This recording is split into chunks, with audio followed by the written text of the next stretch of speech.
Salah satu senjata utama syaitan kepada manusia adalah menakut-nakutinya. Sehingga setiap kali kita ingin meninggalkan kemaksiatan, maka ditakut-takuti. Setiap orang yang kerja di tempat yang haram, pada saat dia mau keluar, syaitan akan membuat dia was-was untuk meninggalkannya. Sambil mengatakan akan makan apa istrimu, akan makan apa anakmu.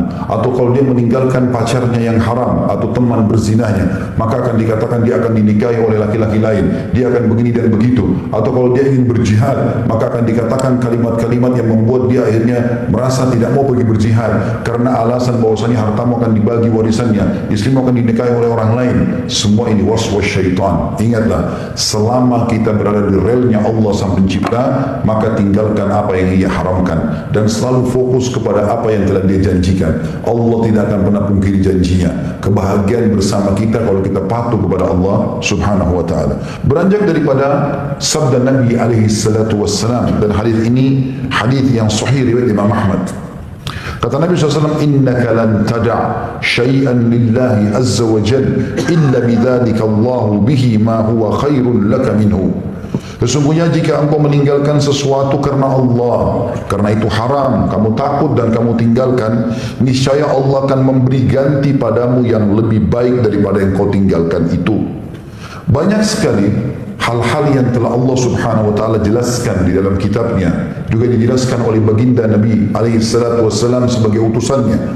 Sebagaimana Nabi SAW mengatakan, inna halal bayyin wa inna haram bayyin. Sesungguhnya yang halal sudah dijelaskan, yang haram juga sudah dijelaskan. Jadi semua sudah jelas bagi kaum muslimin, mana yang boleh, mana tidak boleh. Semua yang halal kita disuruh nikmati, dan ini sifatnya jauh lebih banyak daripada yang haram. Misal Allah Subhanahu wa taala mengharamkan babi, maka Allah ganti dengan sapi, kambing, ayam, kelinci, semua hewan air. Allah haramkan khamr, maka Allah ganti dengan susu, madu, sirup dan yang lainnya. Maka sesuatu yang haram jauh lebih sedikit daripada yang halal, dan semuanya sudah dijelaskan. Allah Subhanahu wa taala memerintahkan kita untuk mempelajari yang haram dan dijauhi, bukan untuk dicoba, dan Allah memerintahkan kita untuk mempelajari yang halal untuk dinikmati. Siapapun yang meninggalkan sesuatu yang haram, maka akan menjadi cahaya bagi hidupnya. Dan siapa yang membuat sesuatu yang haram, maka akan menjadi bencana dalam hidupnya. Semua gelapnya wajah, gundah gelisah dalam hati, ya, banyaknya permasalahan dihadapi baik dalam rumah tangga, suami istri, atau dalam usaha, atau dalam bisnis, atau apa saja dalam interaksi sosial kita, maka semua disebabkan karena kemaksiatan. Bahkan seseorang itu menemukan banyak permasalahan hidupnya dan tidak menemukan jalan keluar murni karena kemaksiatan kepada Allah Subhanahu wa taala. Sebaliknya, orang yang meninggalkan yang haram itu, Allah akan ganti dengan sesuatu yang menggembirakan dia, yang mirip sejenis dengan apa yang dia tinggalkan tapi yang dihalalkan. Contoh misalnya, Allah Subhanahu wa taala mengganti bagi orang yang meninggalkan transaksi haram, diganti dengan transaksi yang penuh dengan berkah dan menguntungkan. Sebagaimana sabda Nabi SAW di dalam hadis Bukhari Muslim, al-bayyi'ani bil khiyari ma lam yatafarraqa, atau qala hatta yatafarraqa, fa in sadaqa wa bayyana burika lahuma fi bay'ihima, wa in katama wa kadzaba muhikat barakatu bai'ihima. Kedua orang yang sedang transaksi, penjual sama pemberi, masing-masing memiliki hak khiyar, boleh teruskan transaksi atau membatalkannya selama keduanya belum berpisah. Bila keduanya berlaku jujur dan transparan. Mobil ini saya mau jual, apa pernah tabrakan? Ditanya oleh pembelinya, iya kata penjual, pernah tabrakan di sisi depan sebelah kiri. Silakan dicek, maka akan diberkahi oleh Allah SWT. Tapi kapan mereka bohong, maka akan diangkat berkah itu.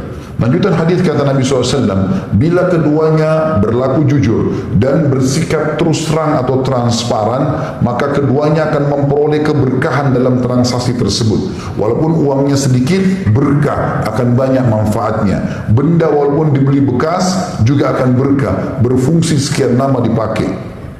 Sebaliknya, bila mereka berlaku dusta, ini maksiatnya, dan saling menutup-tutupi, gak ada ini, gak ada itu, padahal semuanya bohong, niscaya akan hilanglah keberkahan bagi mereka pada transaksi tersebut. Yang dimaksud adalah hilang berkahnya, kalaupun dia dapat duit, maka tidak diketahui dari kemana uang itu. Sekian miliar habis tiba-tiba.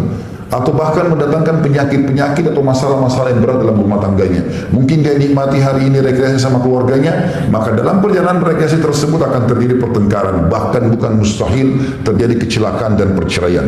Begitu juga teman-teman sekalian, bagi orang yang meninggalkan sifat pelit dan bakhil yang dilarang dalam agama, lalu dia ganti menjadi dermawan, dia royal di jalan Allah, maka Allah pastikan akan memberikan dia keuntungan di setiap transaksinya. Sebagaimana Allah sebutkan dalam surah At-Taghabun ayat 16, A'udzu billahi minasyaitonir rajim, wa may yuqa syuhha nafsihi fa ulaika humul muflihun. Dan barang siapa yang dipelihara dari sifat kekikiran darinya, artinya dia dermawan, maka mereka adalah orang-orang yang selalu diberikan keuntungan. Bagi orang yang meninggalkan sifat sombong dan membangga-banggakan diri, lalu dia beralih kepada sesuatu yang diperintahkan, yaitu tawadhu dan merendah, maka dijanjikan oleh Allah SWT derajatnya akan ditinggikan di dunia dan juga di akhirat. Di dalam sebuah hadis yang sahih riwayat Imam Muslim, kata baginda Nabi SAW, tidaklah seseorang memiliki sifat tawadhu atau rendah hati, dia merendah dan mengalah, yang melainkan Allah akan meninggikan derajatnya, maknanya di dunia dan juga di akhirat. Sebaliknya dalam hadis Bukhari, siapa yang dalam hatinya ada seperti biji sawi dari kesombongan, maka dia tidak akan pernah mencium bau surga. Begitu juga dalam sebuah hadis yang lain, kata Nabi SAW, bagi orang yang meninggalkan sifat dendam kepada sifat pemaaf, sesuatu yang haram diganti kepada yang halal atau yang diperintahkan, Allah akan selalu muliakan si pemaaf tadi. Di dalam hadis sahih riwayat Imam Muslim, kata baginda Nabi SAW, tidaklah Allah menambah kepada seorang hamba yang suka memaafkan, melainkan pasti ditambahkan kemuliaan baginya. Saudaraku seiman, kalau seandainya anda niat melakukan satu perbuatan kemaksiatan, lalu anda batalkan karena Allah, mau berzina, mau mencuri, mau menggunjing, mau memfitnah, mau memukul, mau apa saja, melakukan perbuatan maksiat, lalu datanglah sinyal dari Allah SWT, dan itu selalu akan datang, sifat merasa khawatir, takut, nanti ketahuan, nanti ketangkap, nanti ini dan itu, maka itu kalau dia tinggalkan karena Allah, Allah catatkan baginya sebuah pahala. Di dalam hadis yang sahih riwayat Imam Muslim, kata Nabi SAW, Allah Azza wa Jalla berfirman hadis qudsi, kalau seandainya seorang hambaku melakukan atau niat mengerjakan sebuah perbuatan baik, lalu dia belum sempat mengerjakannya, aku pasti catatkan baginya satu pahala. Saya ingin sholat di masjid, tiba-tiba ada udzur, sakit misalnya, tertidur lupa, kemudian terbangun sudah selesai sholat misalnya, maka pada saat itu dicatatkan baginya pahala sholat berjamaah di masjid, karena dia sudah niatkan. Lalu Allah mengatakan, kalau dia kerjakan, aku akan kasih dia 10 kali lipat dari pahala ibadah yang sedang dia niatkan kerjakan itu, bahkan aku bisa memberikan sampai 700 kali lipat. Kalau hambaku itu niat mengerjakan perbuatan dosa, lalu dia batalkan, takut kepada Allah, tinggalkan yang haram, saya tidak akan catat baginya dosa, walaupun dia sudah niat. Kalaupun dia kerjakan, aku akan catat baginya satu dosa saja. Di dalam riwayat yang lain, mirip dengan ini, dan ini hadis riwayat Muslim juga, Allah Subhanahu wa taala berfirman, apabila hambaku berkeinginan untuk mengerjakan kebaikan, maka aku menulis untuknya satu kebaikan selama dia belum melakukannya. Walaupun dia belum melakukan, dicatatkan satu pahala lengkap. Jika dia melakukannya, maka aku menulisnya sebagai 10 kebaikan. Dan apabila dia berkeinginan untuk melakukan satu kejelekan atau yang haram, maka aku akan mengampuninya selama dia belum melakukannya.